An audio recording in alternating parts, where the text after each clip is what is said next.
Halo semua, selamat datang lagi di Pandemic Project kali ini bersama saya Haris Maulana Ridwan, host kalian yang satu-satunya di sini karena tidak ada lagi host, yang satu lagi birol, yang satu lagi main handphone.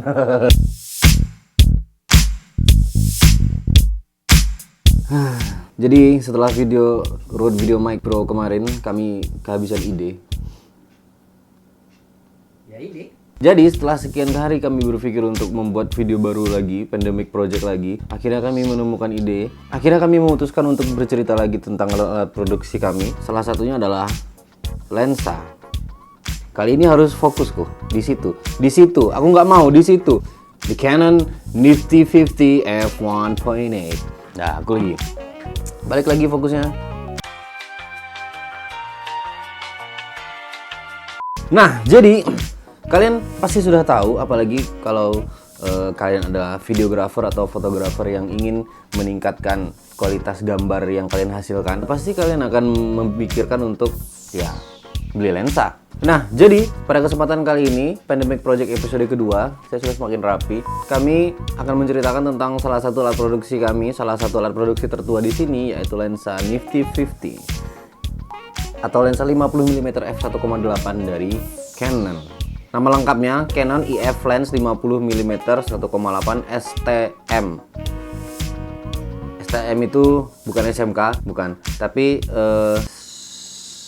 apa ya? Google stepping motor. Ya, stepping motor. STM adalah stepping motor. Jadi, singkat cerita, tipenya adalah lensa fix. Dan dulu pada awalnya lensa Nifty 50 ini atau lensa 51.8 ini masih yang bentuknya biasa gitu. Belum menggunakan STM. Jadi perbedaan yang paling terasa adalah penggunaan stepping motor atau fokusnya itu dia nggak bunyi dan bisa digerakkan gini. Koko, birol. STM itu dia masih bisa diputar seperti ini. Beda dengan lensa-lensa seperti contohnya lensa Sigma 1750 f2.8 yang kami gunakan ini, itu kalau dia dalam mode autofocus jangan sekali-sekali menyentuh ring fokusnya karena dia akan melawan atau tidak bisa diputar, dan kalau dipaksa dia akan patah dan harus diservis dan keluar biaya mahal. Nah, dari fisiknya bisa kita lihat di sini bentuknya cukup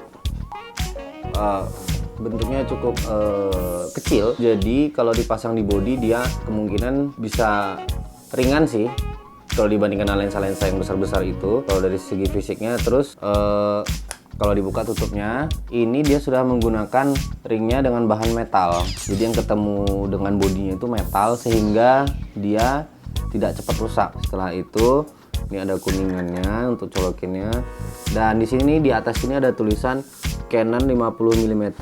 Kamera di atas nggak ada ya? Belum punya. Nah, ini di bagian atas ada tulisan Canon 50mm untuk menunjukkan ini bahwa lensanya 50mm. Tapi ini 50mm-nya kebetulan untuk ukuran kamera full frame.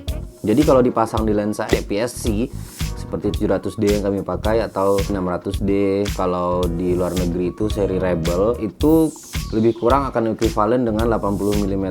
Nah, di sini ada tulisan 0,35 m garis miring 1,1 feet sampai infinity.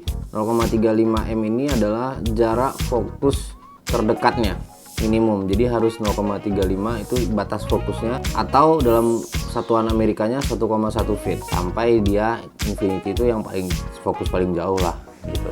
Nah, terus di sini kalau kita buka, bisa kita lihat ini bukaannya sangat besar sekali, bisa tembus begitu di belakang. Ini bukaan terbesarnya adalah 1,8, dimana itu adalah f atau aperture yang sangat-sangat kita sukai, sangat-sangat menyenangkan kalau kita punya. Kita kayak bisa ngelihat apa aja dalam gelap itu. Kalau kita naikin f1,8 nya itu sangat membantu sekali, apalagi kalau kamera-kamera yang kemampuan low lightnya rendah seperti ini.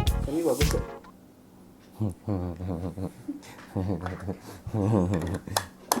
Jumlah blade aperture-nya berapa ya? 6. Kalau nggak salah dia menggunakan 7 blade aperture. Jadi aperture blade-nya itu ada 7. Efeknya apa ya? Efeknya adalah bokehnya akan lebih halus. Ada lensa yang bokehnya kasar? Rendernya lebih bulat gitu. Oh, rendernya lebih membulat. Terima kasih advisor. Terus di sini ada juga tulisan 49mm, itu diameternya. Jadi diameter ini kegunaannya untuk kalau kita mau beli filter, jadi kita bisa sesuaikan sama di sini. Nah, terus lensa ini adalah lensa yang sangat diidam-idamkan oleh semua fotografer dan videografer. Lensa ini adalah first date lens, di mana kalian akan menemukan kencan pertama kalian dengan lensa ini.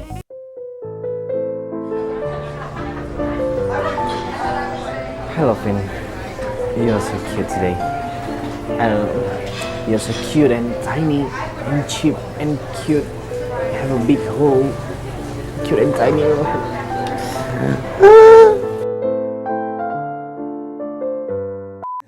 Nah iya, Nah sekarang kita masuk ke kekurangannya. Setelah semua pujian-pujian yang kita utarakan tadi, kekurangan dari lensa ini adalah paling chromatic aberration sih.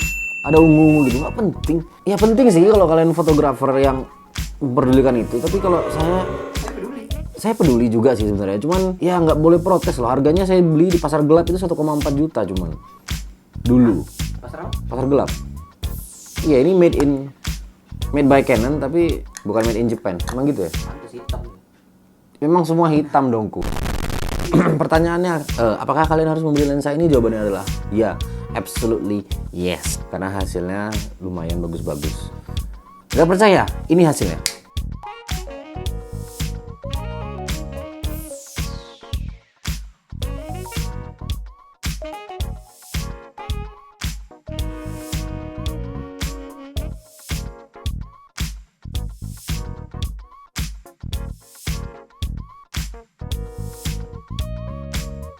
Nah, jadi begitulah tadi lah hasil dari 50mm f1.8. Pasti bagus lah ya. Ya udah, jadi itu dia Pandemic Project level 2 atau versi kedua dari Pandemic Project. Jadi itu saja review dari kami. See you later. Dadah.